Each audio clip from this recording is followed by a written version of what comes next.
नमस्कार मित्रांनो, स्वागत आहे तुमचं आजच्या एका नवीन व्हिडिओमध्ये। आज माझ्यासोबत आहे ना दोन गाड्या आहेत, टाटा हॅरियर, टाटा सफारी। आता तुम्ही म्हणणार ही आता ऑलरेडी मार्केटमध्ये आहे, तर मग याच्यामध्ये नवीन काय?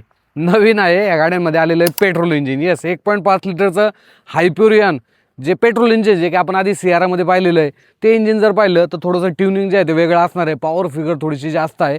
सो आजच्या व्हिडिओच्या माध्यमातून Tata Harrier, Tata Safari petrol इंजिनबद्दल मी तुम्हाला पूर्ण डिटेल माहिती सांगणार आहे। सो ओव्हरऑल परफॉर्मन्स कसा आहे, पिकअप वगैरे कसं आहे, मायलेज गाडी किती देते। आता ज्यावेळेस आम्ही हा व्हिडिओ शूट करतो तोपर्यंत प्राइसिंग काय आलेली नाही आहे, बट व्हिडिओच्या शेवटी जी प्राइसिंग आहे ही देखील मी तुम्हाला सांगेल की माझी काय अपेक्षा आहे प्राइसिंगबद्दल।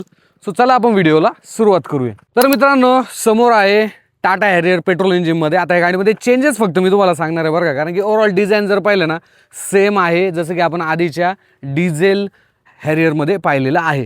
तर आता कीज जर पाहिली तर फायनली की बदललेली आहे, अशी काही की तुम्हाला येऊन जाते ज्याच्यामध्ये जर पाहिलं तर इथे आहे लॉकचं बटन, बूट ॲक्सेस करू शकता, इथनं तुम्ही जे हेडलॅम्प आहे ते ऑन करू शकता आणि इथनं अनलॉक करू शकता। आता गाडीमध्ये जर पाहिलं तर हे नवीन 1.5 लिटरचे जे हायप्युरियन पेट्रोल इंजिन आहे टर्बोचे आहे ते देण्यात आलेले आहे।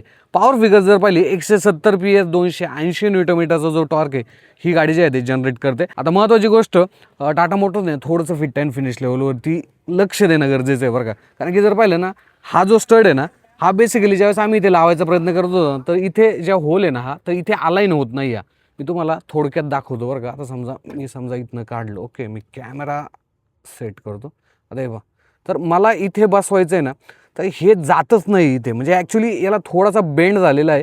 सो टाटा मोटर्सने ना त्या बाबतीत थोडंसं जे काम आहे ते करणं गरजेचं आहे। बाकी जर पाहिलं तर फ्रंट साईडने जर पाहिलं तर इथे 360 डिग्री कॅमेराचं फीचर जे आहे ते देण्यात आलेलं आहे। बट इंटरेस्टिंगली जर पाहिलं इथे एक वॉशर देखील येतो, जो की हा जो कॅमेरा हा खूप चांगल्या पद्धतीने क्लीन करतो, जो की तुम्ही व्हिडिओच्या माध्यमातून पाहू शकता। आणि माझ्या मते हे जे प्रीमियम फीचर आहे हे नक्कीच कामाचं आहे बरं का।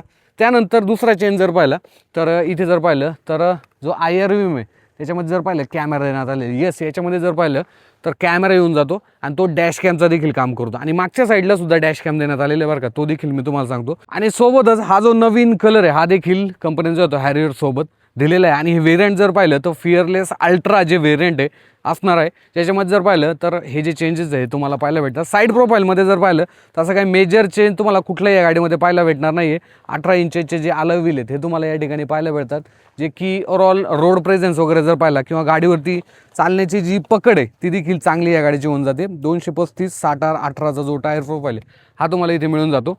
रिअर प्रोफाईलमध्ये जर पाहिलं तर इथे जो शार्क फिन अँटेना आहे ना तर इथे देखील जो कॅमेरा आहे हा देण्यात आलेला आहे, जो की मी तुम्हाला आतल्या साईडला गेल्यानंतर दाखवतो।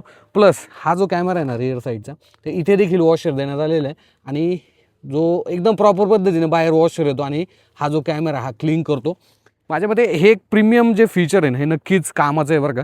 त्यानंतर टेलगेट जर पाहिला हा इलेक्ट्रिक देण्यात आले, बट याच्यामध्ये जर पाहिलं जेस्चर कंट्रोल देखील आहे। सो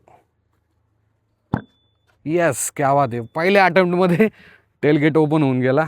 बूट स्पेस जर पाहिलं आधीच्या हॅरियरमध्ये जसा बूट स्पेस आहे त्याप्रमाणे जो बूट स्पेस आहे हा तुम्हाला मिळून जातो। इथे जर पाहिलं सबवूफर देखील देण्यात आलेला आहे।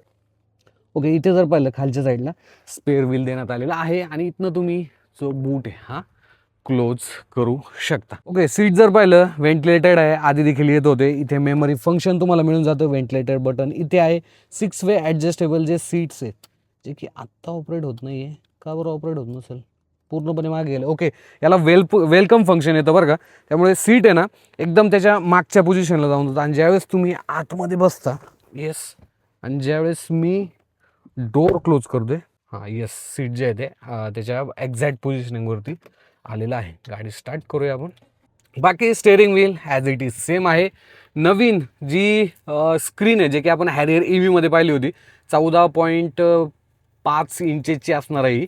याच्यामध्ये जर पाहिलं भरपूर फीचर तुम्हाला मिळून जातात। 360 डिग्री कॅमेराचं फीचर जर पाहिलं तर असं काय आहे। आणि तुम्ही जर पाहिलं 3D व्ह्यू देखील तुम्ही याच्यामध्ये पाहू शकता बरं का। याच्यामध्ये आर्केड EV सुद्धा आहे, सोबतच जो डॉल्बी ॲटमॉसचा जो एक्सपिरियन्स हा देखील तुम्ही याच्यामध्ये घेऊ शकता। ओके, याच्यामध्ये बेबी रेसिंगसुद्धा देण्यात आलेले आहे। ॲमेझॉन प्राईम असेल, डॉल्बी डेमो जर पाहायचा असेल, येस, आर्केड EV असेल, डॉल्बी डेमोचा देखील तुम्ही जो एक्सपिरियन्स आहे तो घेऊ शकता। अगेन हे ज्या गोष्टी नाही मला बिलकुल आवडत नाही बरं का, टच भाई बटन देऊन टाका, चांगल्या पद्धतीने काम करतात। इथे जर पाहिलं टाईप सी जे पोर्ट आहेत ही तुम्हाला खालच्या साईडला मिळून जाते। वायरलेस चार्जर तुम्हाला इथे मिळून जातं। इथे टेरेन मोड, ड्राईव्ह मोड तुम्ही इथनं सेट करू शकता. ॲटोमॅटिक गिअरबॉक्स आहे जो 6 स्पीडचा आहे. त्यानंतर इथे जर ही गाडी मॅन्युअलमध्ये सुद्धा येणार आहे बरं का, पेट्रोल इंजिनमध्ये. Electronic parking brake with auto hold. ज्यावेळी तुम्हाला रिव्हर्स घ्यायची असेल ना तर ॲटोमॅटिकली हे जे मिरर आहे ना खाली येतात बरं का. आता समजा जर पाहिलं तर मी इथे आता रिव्हर्स टाकतो बरं का. तुम्ही हा ओव्हर येऊन पहा, कारण की इथनंच हा कंट्रोल होतो. याला हात लावलेला नाही आहे. वा, ऑटोमॅटिकली जर पाहिलं तर मिरर जे आहे ते खाली जात आहे. सो सेफ्टीच्या दृष्टीने जर पाहिलं हे चांगलं आहे. बट एक गोष्ट आहे बरं का, की टाटा मोटर्सने ना ज्या विंडो आहेत त्या ॲटो अप आणि ॲटो डाऊनच्या फीचर सोबत द्यायला पाहिजे होत्या, ज्या की फक्त ड्रायव्हर साईड जी विंडो आहे हीच तुम्हाला फक्त ॲटो अप आणि ॲटो डाऊनच्या फीचर सोबत जे आहे ते मिळते. येस, ही ॲटो डाऊन तर आहे. ओके, ॲटो अपचं फीचर तुम्हाला इथे मिळून जातं. बट बाकीचे जे 3 विंडो आहेत ह्या नॉर्मल तुम्हाला इथे ऑफर करण्यात आलेले आहेत. देन आयरिव्हम हा जर पाहिला ना एक नंबर आहे, म्हणजे ओव्हरऑल एक प्रीमियम फील. आता तुम्हाला वाटत असेल हा नॉर्मल आयरिव्हम ओके, बट इथे टच करा, थोडंसं खाली क्लिक करावं लागतं.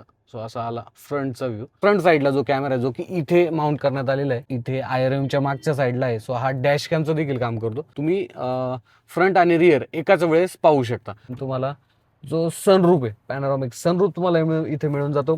6 एअरबॅग स्टँडर्ड आहे. आणि रिअर साईडला जर पाहिलं तर स्पेस तर चांगला आहे, पण रिअर साईडला तुम्हाला जे सनशेड आहेत हे देखील मॅन्युअली तुम्ही इथे ॲडजस्ट करू शकता. तर मित्रांनो ही आहे पेट्रोल सफारी, म्हणजे पेट्रोल इंजिन सोबत. आता टाटा मोटर्सने एक अपडेट खूप चांगल्या पद्धतीने केले बरं का, ॲप्रिशिएट. ज्यावेळेस समजा तुमची की आहे खिशामध्ये, गाडी चालू राहिलेली आहे आणि अशा वेळेस समजा तुम्ही गाडीच्या बाहेर राहील तर कंटिन्युअसली तो जो साऊंड आहे ना, म्हणजे जे हॉर्न आहे तो वाजत होता, तो आता यावेळेस फक्त 2 वेळा ब्लिंक करणार आहे. चांगलं काम केलेलं आहे. त्यानंतर कीज जर पाहिली सेम हॅरियरप्रमाणे जे आहे ते मी तुम्हाला आधी दाखवलेली आहे तशी की तुम्हाला इथे पाहायला मिळते. इंजिन सेम आहे, 1.5 लिटरचा हायपिरियन, 170 PS आणि 280 न्यूटनमीटरचा जो टॉर्क आहे हे इंजिन जर पाहिलं जनरेट करतं. आणि ओव्हरऑल इंजिनचा प्रॉपर जो सेटअप आहे हा देखील तुम्ही याच्यामध्ये पाहू शकता. आधी ही गाडी ओव्हरऑल चालण्यासाठी कशी हे देखील आपण पाहूया. आता काय करूया, याच्यामध्ये जर पाहिलं ही अलाइनमेंट ओके बरं का, कुठलाही विषय नाही. पण छोट्या छोट्या ज्या गोष्टी असतात ना त्या टाटा मोटर्सने खरंच म्हणजे लक्ष देणं गरजेचं आहे. ओके, मागाशी मी जो बोनट आहे खूप जोरात प्रेस केला होता, बट ॲक्च्युली तुम्ही ना असा क्लोज करत जा. तर हे जे व्हेरियंट पाहिलं तर अकम्प्लिश अल्ट्रा #डार्क म्हणजे रेड जर पाहिलं तर आतल्या साईडला सीट कवर वगैरे तुम्हाला पाहायला भेटतं, म्हणजे टॉप मॉडेल आहे. इथे जर पाहिलं फ्रंट साईडला सुद्धा रेड जे आहे ते देण्यात आलेलं आहे. आता महत्त्वाचा जो चेंज आहे हा या गाडीमध्ये झालेला तुम्ही पाहू शकता, इथे आलेला आहे वॉशर. क्या बात आहे. आणि हे जे फीचर आहे मित्रांनो खूप कामाचं आहे बरं का. तुम्ही जर पाहिलं प्रॉपर जो वॉशर आहे हा बाहेरच्या साईडला येतोय आणि प्रॉपर क्लीन देखील करतोय. फ्रंट साईडला पार्किंग सेन्सर देखील तुम्हाला इथे 2 मिळून जातात बरं का. तुम्ही पाहू शकता पार्किंग सेन्सर 2 देण्यात आलेले आहे. चांगलं काम केलेलं आहे. बाकी हॅलोजनमध्ये LED मध्ये जो हेडलॅम्प सेटअप आहे तो इथे पाहायला भेटतो. ओव्हरऑल डिझाईन जर पाहिलं ना सेम आहे बरं का. कुठलाही जो चेंज हा तुम्हाला इथे साईड प्रोफाईलमध्ये सुद्धा सफारीच्या पाहायला मिळणार नाही आहे. रिअर साईडला जर पाहिलं तर इथे देखील तुम्हाला ओव्हरऑल एक ब्लॅक थीमसोबत गाडी पाहायला मिळते. त्यानंतर इथे देखील वॉशर देण्यात आले. तुम्ही जर पाहिलं क्या बात आहे. वा, वॉशर आहे ना हा कॅमेरा क्लीन करतोय. सो पूर्ण माझा जो कॅमेरा आहे म्हणजे फोन आहे तो देखील खराब झाला, एकदा क्लीन करून घेतो. ओके, सो रिअर साईडने असं काही चेंजेस आहे. येस, इथे जर पाहिलं तर शार्कफिन अँटेनावरती जो डॅश कॅम आहे तो देखील इथे आलेला आहे. त्यानंतर जेक्स्चर कंट्रोल म्हणजेच बूट जर पाहिलं तर तुम्ही असा स्वाईप करून थोडंसं प्रॅक्टिस करायला वेळ लागते बरं का. बट इलेक्ट्रिक जो टेलगेट आहे जेक्स्चर कंट्रोलसोबत हा तुम्हाला इथे मिळून जातो. थर्ड रो जर तुम्ही यूज करत असाल तर जास्त काही स्पेस राहत नाही. समजा इथे 3 व्यक्ती पुढे 2 व्यक्ती 5 6वा व्यक्ती इथे बसलं तर थोडंसं ॲडजस्टमेंट करून हे जे सीट आहे तुम्ही खाली पाडू शकता. त्यानंतर इथे सो बटन आहे ते देण्यात आलेले आणि अशा पद्धतीनं तुम्ही मागच्या साईडचा टेलगेट हा बंद करू शकता. त्यानंतर स्पेअर व्हील जर पाहिलं तर इथे खालच्या साईडला देण्यात आलेलं आहे. बाहेरच्या साईडला जर पाहिलं सफारीची बॅजिंग आहे तुम्हाला रेड इन्सर्ट सोबत म्हणजे रेड कलरमध्ये पाहायला भेटते. इथे जर पाहिलं हँडल रेडमध्ये आहे. देन तुम्हाला सीट जर पाहिले हे सुद्धा रेड ज्या थीमसोबत आहे ते मिळून जातात. व्हेंटिलेटेड आहे विथ मेमरी फंक्शन. त्यानंतर इथे इंजिन पुसता स्टॉप बटन आहे. सो इथे जर पाहिलं जी आपण हॅरियर EVमध्ये 14.5 इंचीची जी स्क्रीन पाहिली होती सॅमसंग QLED जो डिस्प्ले हा तुम्हाला इथे मिळून जातो, जो की कॅमेरा क्वालिटी वगैरे जर पाहिली ती तुम्हाला चांगली इथे पाहायला भेटते. आता आपण जर पाहिलं तर जो कॅमेरा आहे तो वॉश केलेला होता, मग इथे जर पाहिलं थोडासा थेंब जो आहे तो पाण्याचा आलेला आहे. देन इथे आहे ACचे कंट्रोल, वायरलेस चार्जर. इथे खालच्या साईडला जर पाहिलं तर तुम्हाला मिळून जातात 65 वॅटचा Type-C पोर्ट, USB पोर्ट. इथे जर आपण आलो तर इथे ट्रॅक्शन मोड जे आहे ते तुम्ही चेंज करू शकता. जे ड्राईव्ह मोड आहे ते तुम्ही इथनं चेंज करू शकता. ॲटोमॅटिक गिअरबॉक्स जर पाहिला तर हा 6 स्पीड ॲटोमॅटिक गिअरबॉक्स आहे जो की ह्या पेट्रोल इंजिनसोबत येतो. बाकी तर अजून चेंज जर पाहिला तर इथे जर पाहिलं तर हा नवीन डॅश कॅम तुम्हाला इथे पाहायला भेटतो, जो की तुम्ही डबल व्ह्यू म्हणजे सेम हॅरियरप्रमाणे तुम्हाला इथे ओव्हरऑल जे सर्व फंक्शन आहेत ते मिळून जातं. देन तुम्हाला मिळून जातो सनरूफ. ॲक्च्युली मी फक्त शेडच ओपन केली होती बरं का. ओके, ॲक्च्युली मला मागच्या साईडचा जो शेड आहे ना तो ओपन करायचा होता, बट तो थोडासा जर टच केला ना तर शेड जो आहे तो ओपन होतो. आपण परत एकदा ट्राय करूया की हे ना कशा पद्धतीने काम करते. ओके, देन हां आत्ता झालं. थोडंसं 1-2 वेळा प्रेस करावं लागलं, पण ठीक आहे झालेलं आहे. अगेन सफारीमध्ये जी मला रिक्वायरमेंट होती ना की चारही ज्या पॉवर विंडो आहेत त्या ॲटो अप आणि ॲटो डाऊनच्या फीचरसोबत असायला पाहिजे, त्या टाटाने अजूनसुद्धा इथे दिलेल्या नाही आहे. बाकी JBLचे स्पीकर असतील किंवा डॉल्बी ॲटमॉसचा जो एक्सपिरियन्स हा देखील तुम्ही याच्यामध्ये घेऊ शकता. आर्केड EV तुम्हाला याच्यामध्ये देण्यात आलेला आहे. जे गेम्स वगैरे आहे ते देखील तुम्ही या ठिकाणी चांगल्या पद्धतीने खेळू शकता. बट हे ज्यावेळेस चालू गाडी असेल त्यावेळेस जे आहे ते ह्या ज्या गेम्स आहेत त्या रन होत नाही. ज्यावेळेस तुमची गाडी स्टँडिंगला असेल, उभी असेल, त्यावेळेसच ह्या ज्या गेम्स आहेत ह्या ऑन होतात आणि तुम्ही त्या प्ले करू शकता. बाकी हा जो आर्मरेस्ट आहे हा स्लायडेबल आहे. क्या बात आहे. आधीच्या सफारीमध्ये स्लायडेबल यायचा का, कारण की भरपूर दिवस झाले बरं का मी रिव्ह्यू करून. त्यामुळे तुम्ही मला कमेंटमध्ये सांगा की हा जो आर्मरेस्ट आहे हा स्लायडेबल आहे की नाही. त्यानंतर अजून काय रिअर साईडला एकदा पाहूया आपण. ओके, इथे जे मॅन्युअल सनशेड आहेत ते इथे ऑफर करण्यात आलेले, जे की भरपूर कामाचे आहे बरं का. त्यानंतर रेड थीमसोबत तुम्ही जर पाहिलं पूर्णपणे इंटिरियर आहे. थर्ड रोमध्ये जर पाहिलं तर आम्ही भरपूर साहित्य ठेवलेले आहे, बट इथे छोटाली मुलंच बसलेली माझ्यामध्ये चांगली राहतील. ॲडल्टला बऱ्यापैकी ॲडजस्टमेंट जे आहे ते करावी लागणार आहे.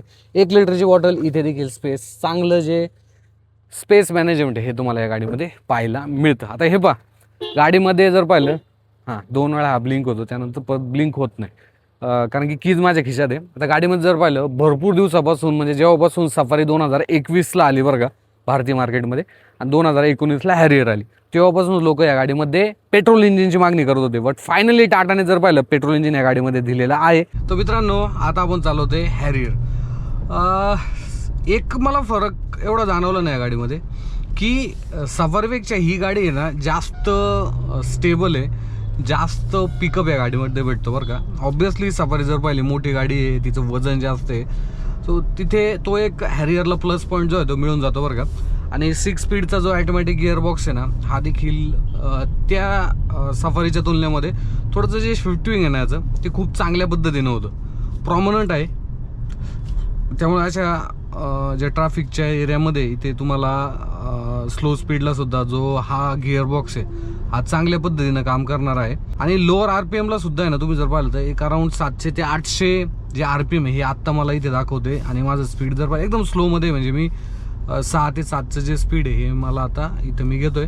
सो तिथे जी फ्यूल इफिशियन्सी आहे ना ती सुद्धा चांगल्या पद्धतीनं गाडी आपल्याला देऊ शकते बरं का. सिटीमध्ये काय असे खूप चांगली अपेक्षा नका करू, पण देऊ शकते, कारण की गाडी तेवढी मोठी आहे बरं का. आणि त्याच्या तुलनेमध्ये समजा जर आपण सिटीमध्ये या गाडीचं मायलेज पाहिलं, जसं मी RPM पाहतो, कारण की सकाळपासून जवळपास मी भरपूर वेळ गाडी चालवलेली आहे. आता जस्ट मी ड्राईव्ह रिव्ह्यू चालू केलं आहे. ट्रॅफिकमध्ये ना जे स्लो ट्रॅफिक होतं, जे की मला आत्ता मागे लागलेलं होतं, त्याच्यामध्ये सुद्धा हा जो गिअरबॉक्स आहे चांगल्या पद्धतीनं काम करतो बरं का. म्हणजे ओव्हरऑल जास्त तुम्हाला ॲक्सलेरेशन द्यावंच लागत नाही. 5-6चं जरी स्पीड असेल तरी देखील तुम्ही नॉर्मली ब्रेकवरती कंट्रोल करून गाडीचे आहे ते पुढे घेऊ शकता. सो हे एक ॲडव्हान्टेज मला या इंजिनचं वाटलेलं आहे. NVH लेवल खूप चांगले आहेत इंजिनच्या बरं का. जसं मी सफारीमध्ये सुद्धा ऐकलेलं होतं, सफारीमध्ये थोडासा जास्त आवाज येतो, इथे तो अजून कमी होऊन जातो. सो तो जो एक फॅक्टर आहे गाडीचा इंजिनबद्दल, तो एक चांगलं जे प्रॉपर असं जे इंजिन आहे ना पेट्रोल इंजिन, ते माझ्या मते हॅरियरला भेटलेलं आहे. आणि हाय स्पीडला जर पाहिलं, ओके आता आपण 75 तर देखील एक अराउंड 1500 ते 1600च्या दरम्यान जर पाहिलं तर आपली गाडी जे आहे ते RPM राहतं. आता हे जे RPM आहे ना 2000पेक्षा खाली राहणं हे खूप चांगलं ह्या इंजिनला होऊन जातं, कारण की तिथे तुम्हाला फ्यूल इफिशियन्सी चांगली भेटते. आता जर पाहिलं तर keep engine on or drive until the message is where, actually इथं आहे ना इन्फॉर्मेशन येत नाही बरं का. सकाळी सुद्धा हाच प्रॉब्लेम होता की किती मायलेज जे आहे ते दाखवते. पण तरी देखील मी तुम्हाला सांगतो की सकाळपासून जेवढी पण मी गाडी चालवलेली ना त्यानुसार गाडी आहे ना तुम्हाला सिटीमध्ये 10 ते 12चं मायलेज देऊ शकते बरं का. आणि हायवेवरती एक अराऊंड 15 ते 16च्या दरम्यान तुम्ही ह्या गाडीकडून ह्या पेट्रोल इंजिनमध्ये जे मायलेज आहे ते घेऊ शकता. आता कंपनीने जर पाहिलं तर नेटट्रॅक्स हा जो ट्रॅक आहे तिथे कंटिन्युअसली गाडी चालवली आणि तिथे त्यांनी जवळपास 25चं मायलेज जे आहे ते काढलेलं आहे. बट ते काय होतं माहिती आहे का, तो नेटट्रॅक्स ट्रॅक हा पूर्णपणे ॲक्सेस कंट्रोल आहे. म्हणजे काय माहिती आहे का, तो एक ट्रॅक आहे तिथे नॉर्मल गाड्या नसतात, असे खराब रोड वगैरे नसतात. त्यामुळे काय आहे तिथे तुम्हाला जे मायलेज आहे ते ऑब्व्हियसली चांगलं भेटणार आहे. बट ज्यावेळेस टाटा मोटर्सने गाडी लॉन्च केली किंवा आम्हाला प्रेझेंटेशन दिलं ना तेव्हा जे मायलेज आहे हे सांगायला पाहिजे होतं. सो जेणेकरून लोकांना देखील कळेल. मायलेज हे 1-2 आठवड्यानंतर रिव्हील होईल बरं का, ज्यावेळेस ही गाडी लॉन्च होईल त्यावेळेस. बट ओव्हरऑल माझं जे ओपिनियन आहे हे तुम्हाला मी मायलेजच्या बाबतीत सांगितलेलं आहे. ओके, तर मित्रांनो सफारी पेट्रोल इंजिनमध्ये आपण चालवते. जसं की मी तुम्हाला आधी सांगितल्याप्रमाणे या गाडीमध्ये 1.5 लिटरचं जे हायपेरियन टर्बोचार्ज पेट्रोल इंजिन ते दिलं जातं. पॉवर फिगर 170 PS आणि 280 न्यूटनमीटरचा टॉर्क, 6 स्पीडचा ॲटोमॅटिक गिअर बॉक्स. आता आपण बोलूया परफॉर्मन्सबद्दल. आता हे बघा, ह्या ज्या गाड्या आहेत ना ह्या ऑलरेडी आपण 2021मध्ये जर पाहिलं तर सफारी भारतीय मार्केटमध्ये आली, त्यानंतर हॅरियर त्याच्या आधी 2019मध्ये आली. त्यामुळे गाड्यांचा ओव्हरऑल तो जो ड्रायव्हिंग एक्सपिरियन्स आहे ना तो आधीपासूनच चांगला आहे बरं का. बट हे ना सेट होत नाही बरं का. ओके, ओव्हरएम मी आधी सेट करून घेतो, कारण की रिव्हर्स ज्यावेळेस तुम्ही गाडी घेता तर ओव्हरएम खाली जातं. बट त्यानंतर ज्यावेळेस आपण पुढे जातो ते परत सेट होतं. बट ते काय आता सेट झालेले नव्हते. NVH लेवल चांगले आहेत, कुठल्या विषय नाही. आम्ही सियारामध्ये सुद्धा इंजिन पाहिलं होतं, तुम्हाला नॉईज या इंजिनचा जाणवणार नाही. त्यानंतर ओव्हरऑल RPMचा जर विचार केला, आम्ही सिंगल लेनमध्ये चाललेलो आहोत तर इथे जास्त स्पीड नाही घेता येते. बट तरी देखील RPM जर पाहिलं एक अराऊंड 1500च्या आसपास राहते, 1200 ते 1500च्या दरम्यान. आणि जवळपास गाडीचे जे स्पीड आहे हे अराऊंड 40 ते 50च्या दरम्यान आहे आपलं. गिअर शिफ्टिंग स्मूथ आहे, असं खूप क्विक पण नाही आहे किंवा खूप स्लो आहे असं पण तुम्हाला इथे जाणवत नाही. चांगल्या पद्धतीनं जे गिअर शिफ्टिंग आहे हे या गाडीचं होत राहतं. आणि जी मी तुम्हाला आधीसुद्धा सांगितले आहे की या गाडीची जी रायडिंग हँडलिंग क्वालिटी आहे ती सुद्धा चांगली आहे पहिल्यापासूनच. आता जर पाहिलं इलेक्ट्रॉनिक पॉवर स्टेअरिंग देण्यात आलेलं आहे. ॲडास लेवल 2 जे आहे ते आधीच आलं होतं, जे की आता थोडेसे फीचर देखील त्यांनी वाढवले असतील बरं का, जसं की आपण हॅरियर रिव्ह्यूमध्ये पाहिलं होतं. बट ओव्हरऑल सफारीचा आधीपासूनच एक जो वर्ग आहे ना जो तिला घेण्यापासून एकदम थांबू शकत नाही स्वतःला, तर त्यांच्यासाठी एक चांगला ऑप्शन आहे. प्लस आता भरपूर लोक आहे ना ह्या गाडीची पेट्रोल इंजिनमध्ये एवढी मागणी करत होतं नाही. जसं की आम्ही आत्ता ही गाडी दिल्लीमध्ये चालवते. आता दिल्लीमध्ये चालवत असताना इथे ना डिझेल फ्यूलवरती तुम्ही नवी गाडी जरी घेतली तर फक्त 10 वर्ष तुम्हाला ती गाडी इथे चालवता येणार आहे. त्यानंतर तुम्हाला ती एकतर ती अदर स्टेटमध्ये घेऊन जायची आहे किंवा स्क्रॅप करायची.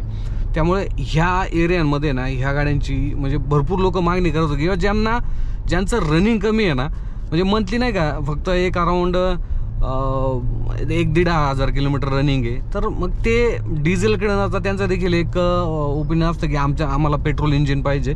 सो तिथे थोडीशी जी प्राइसिंग आहे ती देखील कमी असते पेट्रोल इंजिनची डिझेल इंजिनच्या तुलनेमध्ये आपण जर विचार केला तर. सो तिथे माझ्या मते पेट्रोल इंजिन थोडंसं लेट झालेलं आहे टाटा, कारण की ऑलरेडी XUV G700 आहे त्या गाडीने मार्केट कॅप्चर केलेलं होतं.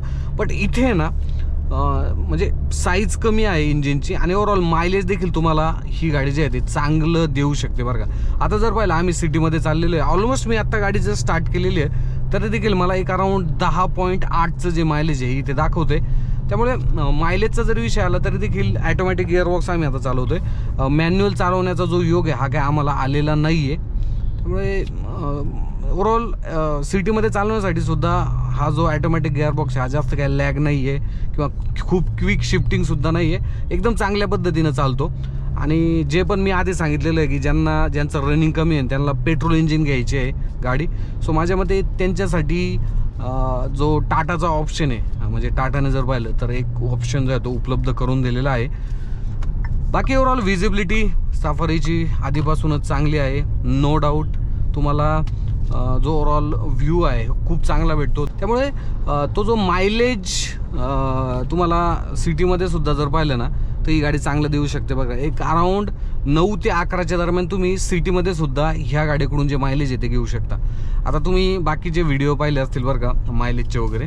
आणि प्लस हायवेवरती जर पाहिलं तर हायवेवरती सुद्धा तुम्ही जे मायलेज आहे ना सफारीकडून पेट्रोल इंजिनमध्ये हे 12 ते 14च्या दरम्यान सुद्धा चांगल्या पद्धतीने घेऊ शकता जर तुमचं ड्रायव्हिंग चांगलं असेल तर बरं का. आता तुम्ही म्हणणार विशाल भाऊ हे मायलेज खूप कमी आहे.